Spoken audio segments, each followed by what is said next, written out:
কেউ খাবার জোগাতে কাজের সন্ধানে দৌড়াচ্ছে, আবার কেউ অতিরিক্ত খেয়ে খাবার হজমের জন্য দৌড়াচ্ছে। গভীর রাতে কারো বিলাসবহুল গাড়ি থামছে নিষিদ্ধ পল্লীতে, ঘরে অপেক্ষারত স্ত্রী দীর্ঘ শ্বাস ফেলছে। কেউ ভাঙা গড়ে থেকে ওই স্ত্রীকে নিয়ে অবিরত সুখের স্বপ্ন বুনছে। কেউ ভাবছে আর কয়টা দিন, ডিভোর্স পেপারে সাইন করলে মুক্তি। কেউ একটা সম্পর্ক টিকিয়ে রাখার জন্য রীতিমতো যুদ্ধ করে চলছে।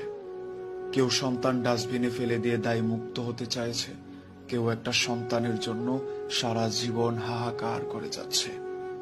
কেউ লাখ টাকার ডাইনিং টেবিলে বসেও তৃপ্তি সহকারে ভাত খেতে পারছে না, কেউ পেঁয়াজ কাঁচামরিচ কচলিয়ে গোগ্রাসে ভাত খেয়েছে।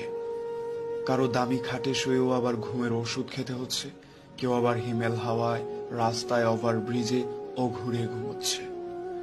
কারো পড়ার টেবিলে নতুন বইয়ের সমারোহ, কিন্তু